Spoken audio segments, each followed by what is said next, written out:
జూబ్లీహిల్స్లో మీరు కాదు గెలిపించింది, ఇవాళ బీసీ సమాజం జూబ్లీహిల్స్లో గెలిపించింది. బీసీ సమాజం జూబ్లీహిల్స్లో గెలిపిస్తే మేము మోసం చేసుకున్నట్టే అయ్యింది.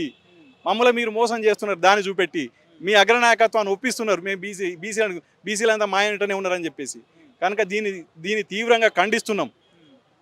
ఈ జీవో వాపస్ తీసుకోవాలి, రేపు లేదా ఎల్లుండి వాపస్ నోటిఫికేషన్ రాకూడదని చెప్పి మేము డిమాండ్ చేస్తున్నాం. నేనేమంటున్నా, ఆ 3,000 కోట్లు ఏదో నీ బడ్జెట్ నుంచి ఇచ్చేసేయి. 3 లక్షల కోట్ల బడ్జెట్ ఉన్న కాడ గ్రామాలు మంచిగా ఉంటాయి.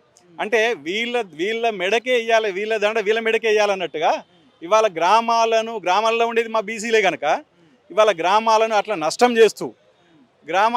చేస్తూ తిరిగి ఎన్నికలను గ్రామాలు ఇట్లా ఇబ్బందుల్లో ఉన్నాయి, పడకేసింది అని చెప్పేసి ఇవాళ వాదించుడు ఏదైతుందో అది మోసం. మరి 2 సంవత్సరాలు ఎందుకు ఆగినావు? కులగాండకు అంత టైం ఎందుకు తీసుకున్నావు? ప్రతి సందర్భంలో ఆలస్యం చేస్తూ ఇవాళ చివరికి ఇవాళ అక్కడ నష్టం జరుగుతుంది కాబట్టి అని అంటున్నావంటేనే దాంట్లో మోసం ఉంది, నీకు చిత్తశుద్ధి లేదని అర్థం. కాబట్టి ఈ మోసాన్ని తెలంగాణ బీసీ సమాజం గుర్తించింది. ఎట్టి పరిస్థితుల్లో ఈ ఎన్నికల్లో కాంగ్రెస్ పార్టీకి బుద్ధి చెప్తాం. మొండిగా పోతే మాత్రం ఊరుకునేది లేదు.